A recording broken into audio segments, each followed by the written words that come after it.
bridges into 3 sections. So in section 1, I'll discuss the loading standards. Loading standards and general design requirements. General design requirements. This is very, very important for us. Understanding the general design requirements and loading standards, as beams are not simply subjected to the loads which we use for the design of beams, columns, slabs. Here the loads has to be considered of the vehicle. That is why understanding the loading specification standards are very, very important. Okay, so in section 1 I'll completely discuss the loading standard and general design requirements.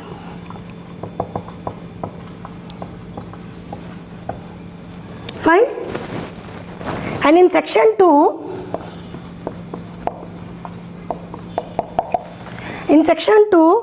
I'll design beams, design of deck slab bridge, design of deck slab bridge. This will be my section 2. In this design of deck slab bridge, again I'll have different parts for different types of live loads. Section 3, I'll discuss design of T-beam bridge. So we get a variety of problems. It is not simply a single problem of design of deck slab bridge or not T-beam bridge, because again bridges will be subjected to different types of loading. Okay, based on that we have to design separate problems. So in section 1 I will be taking loading standards and general design requirements. Okay, types of loads.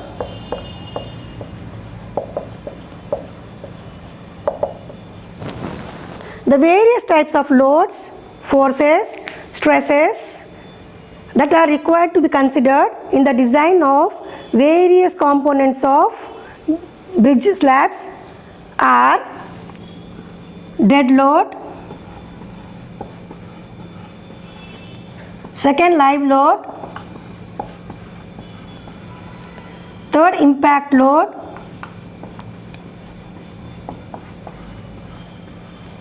fourth wind load,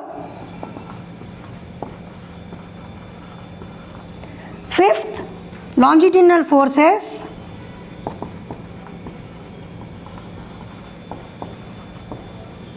and longitudinal forces are due to the braking action of the vehicle. Lateral forces due to the live loads. So these two are the minor loads. Okay, this is also a minor load for the design of bridges. So major loads are dead load, live load and impact load.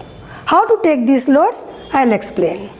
Okay, so the loading standards and the design criteria that are to be, please understand carefully, the loading standards and the design criteria that are to be followed in the design of various components of bridges shall be in accordance with the IRC, Indian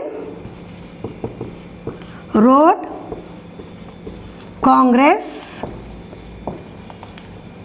IRC Code of Practice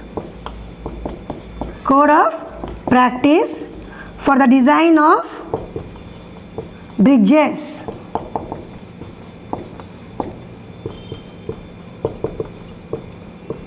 So the loading standards and design criteria we have to follow as per the guidelines of Indian Road Congress.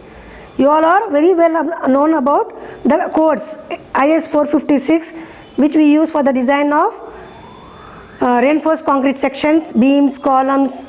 Okay, that is a code of practice for limit state of design. Same way we have IRC, Indian Road Congress has given a code IRC 6 for IRC 6. Okay, for the live loads. Okay, we have to go in detail about these live loads. So my request is all of you get a hard copy of IRC 6 vehicle loading for the design of bridges. You can find it on the Google search engine. You can print out, take a print, because we need it. Whenever we design a bridge slab, we need it. Accordingly, we are going to provide the loads on the bridge slab. So IRC 6 is must for the design of bridge slab. Fine. So first is dead load. The first is dead load.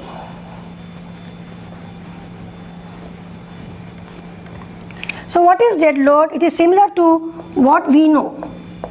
Yes, dead load means always we think it is the self weight, right? So it is the self weight of the deck slab bridge. So this is an RCC bridge. Fine. So this is an RCC member whose thickness, let me say it's 500 for example. Okay, this thickness multiplied by the density of concrete, RCC, will give you the self weight. Okay, so dead load includes not only the self weight, it is not only the self weight, it includes the other loads also. For example, this railing.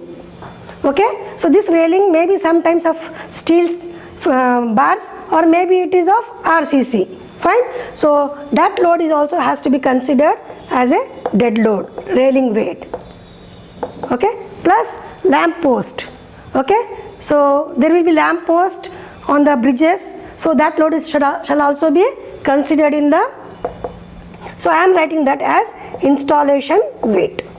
So that shall also be considered in the dead load.